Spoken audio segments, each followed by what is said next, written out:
strangely and oddly compelling all the way through. The latest chapter between the Cowboys and Eagles is done. Jeff Saturday, Tim, Michael, Zubin here with you. Let's get right to it. It was the game everybody was talking about. Yes, for all the wrong reasons. True. Because it shouldn't be this bad. But two 7-7 squads coming into this matchup trying to get the upper hand. If the Cowboys win it, they are the NFC East champions. First quarter, Eagles up 3-zip. Carson Wentz, Dallas Goedert, and all of a sudden, the Eagles are up 10-zip, and everyone's wondering, where is that Cowboys fire, Tim? Are they going to have a response? Second half, you've got the opening drive, Prescott, Amari Cooper, and wow. They're just off. I mean, everyone knows Dak's a little banged up coming into this game, but just no offense for Dallas. So the ensuing drive for Philly, Carson Wentz going up top. Greg Ward Jr., he's wide open. 38-yard gain. That gets it inside the 20. And then third and goal situation, Jeff, you just run it right in the middle, right? Right up the gut. Hey, you got 8 versus 7. Pretty good numbers right there, Mike. I mean, come on. Walk the thing in. Nice little early Christmas present for that fan. Eagles up 17-6, less than 4 to play. Cowboys down 17-9. Dak makes the connection with Randall Cobb through the hit. 21-yard gain. Dallas is moving. But here, Michael Gallup. It's 4th and 8. Amari Cooper not on the field for this play. Great play there on the defensive end for Philadelphia. And Jerry Jones like, all right, I'm going to head out because it is over. 17-9. So if the Eagles win next week in New York against the Giants, Philadelphia will win the division. The Cowboys are home against Washington. We'll talk more about that coming up a little bit later. You see the numbers there from Dak Prescott, 25 for 44, 265. Carson Wentz, 31 for 40, 319. But Zeke Elliott, only 13 carries for 47 yards. And at one crucial point in this game, he asked to come off the field, and the Cowboys ended up having a fumble on that drive. Right now, New Orleans Sports Center, Sal Paolantonio speaking with Zach Ertz. Zach, let's talk about your defense first. Yeah. Get them out of the end zone. How did they do it? From the sideline, you could see it. Yeah, I mean, there was just so much energy from the start of the game. I think we made a point. We had to start fast against this team. The past 3 times, we've kind of let them play with the lead and allow Zeke to do his thing. So it was a point of emphasis to start fast, and we did that tonight, and I feel like that sets up our defense. 1st and 10 on the 20. Carson Wentz leads an 80-yard drive. What was the key there for that touchdown? I think obviously efficiency on first down, and then I feel like the tempo helped us. I felt like that drive we kind of went a little faster, allowed the defense to kind of be on their heels. So overall, heck of a performance by Carson. He's just finding a way to win. 300 yards passing. I mean, a big home win, huge. For you guys to move on now to play the New York Giants with a chance to sew up the division title, what does it mean for this football team? Yeah, I mean, I think it's a testament to the guys we have in the locker room. Obviously, 3 weeks ago, we were in a position that, I mean, really our backs were against the wall, and we had to find a way to win 3 games just to have an opportunity to play this one and make it count.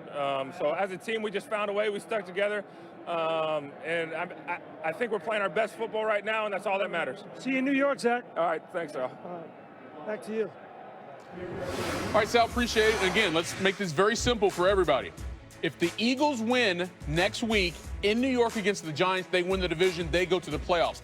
Dallas can only win the division if they beat Washington at home and the Eagles lose. All right, now ESPN's Football Power Index gives the Eagles a 71% chance to come out on top. And no matter who wins the division, they will be the number 4 seed once the playoffs start. So now we get through all the minutia of going forward. What about this game in particular, Jeff, stood out to you in terms of what was at stake for both these squads? Well, I mean, you heard Zach Ertz talk about it, just having the opportunity to play to win it and then beating a rival that no one thought you would beat, including me. There's no chance I thought the Eagles had an opportunity. And then Carson Wentz putting this team on his back again and just making play after play. And I'm going to show you, listen, we saw him in the highlights. These little plays right here. This is Carson Wentz making it happen, all right? You're going to have a little in route and a little out and up on the outside. But just watch the way it times up. It works out perfectly as a play. Once it gets cranked up, going to move inside. And right here, you put this defender in a bad shape. But look, if you look at Carson Wentz, he's already seen this thing. Ball is in the air, drops it into Ward Jr., who, again, takes a play, moves it down, huge play for the Eagles. And then this. I honestly, I got no idea what the Cowboys are doing. I mean, listen, just simple math, right? I mean, if we're just going to touch guys, 1, 2, 3, 4, 5, 6, 7. I'll do the quick math here. This is 8 guys, okay? So offensive football tells you we can run this thing, we can walk it in, we can do anything we want. This is a literal walk-in the end zone. You cannot allow that to happen. And heaven forbid if Carson Wentz pulls that thing when the end crashes down. Right. Either way. Two-way go. Yeah, man. I mean, honestly, this is the biggest game of the season, and you just showed up flat. You just got outplayed offensively, defensively. It's a disappointing effort, I think, when you think about the Cowboys, and you said it earlier, Yves, about Elliott, man. I mean, how you give that guy 13 touches with a quarterback who's banged up, you're going to let him throw it 40-something times? I don't know, man. I just from the perspective of an offensive lineman, I would not have been happy. I can tell you that. I know going in, we are going to ground and pound it. We're going to keep the hottest player in our division being Carson Wentz on the bench as often as we can.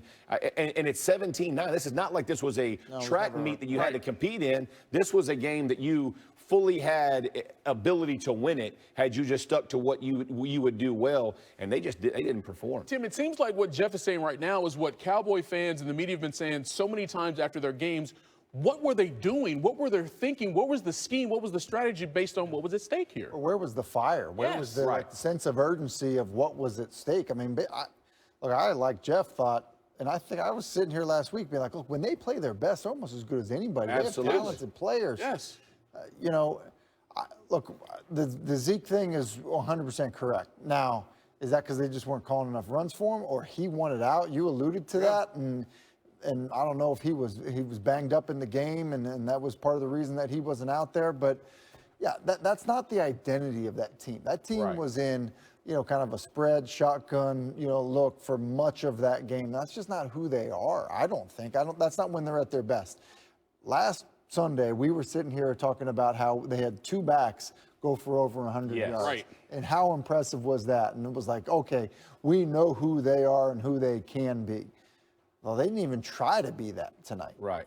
This is the first time since the Cowboys have had Ezekiel Elliott in a game that Elliott has played in, with all the suspensions that he's had, that the Eagles have finally vanquished the Cowboys. So when Zeke was in there playing against the Eagles, check mark, automatic Dallas before today. I just want to switch the paradigm a little bit because there's been so much joking this week about somebody having to win this division with such an ugly record.